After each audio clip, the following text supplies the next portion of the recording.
Welcome to the AI Research Roundup. I'm Alex.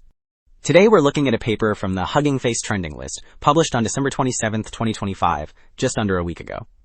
It systematically breaks down why applying diffusion directly to text is so difficult, showing that current methods fail to capture the complex dependencies between words due to a mismatch between continuous noise and discrete tokens.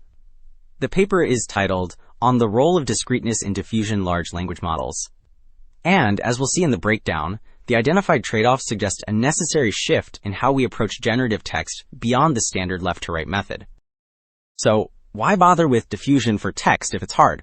Well, Figure 1 illustrates 3 core advantages that make it worth the effort. First, on the left, we see flexible editing. Unlike standard autoregressive models that strictly generate left to right, diffusion can delete, rewrite, or insert text anywhere. In the middle, the diagram shows how compute is decoupled from length, allowing either fast parallel generation or deeper iterative refinement.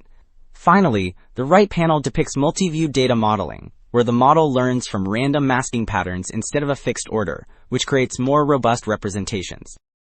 Alright, Table 1 formalizes why this is so tricky by comparing autoregressive models against 2 types of diffusion, continuous and discrete. The table splits the criteria into diffusion properties, like smooth corruption, and language properties such as discreteness.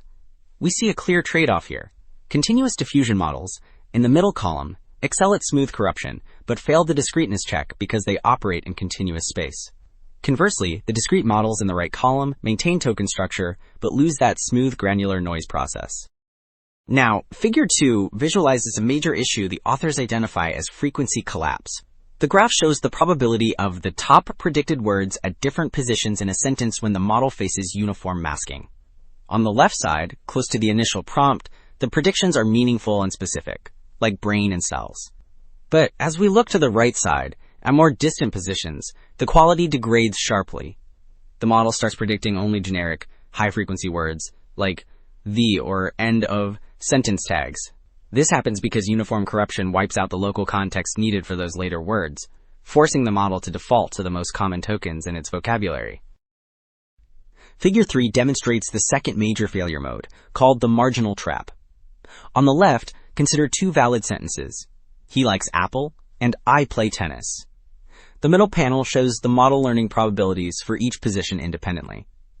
It knows which words are valid in slot 1 or 2, but ignores which ones belong together. So, on the right, independent sampling produces a nonsense mixture like I likes tennis, because the model treats each slot in isolation and loses the structural dependencies. Wrapping up, 2 takeaways stand out. Simply applying image-style diffusion to text hits a wall because language is discrete and highly structured. To bridge the gap, future models need noise processes that respect how information is distributed in sentences, rather than treating every word equally. That's it for this episode of the AI Research Roundup. I'm Alex. Thanks for listening.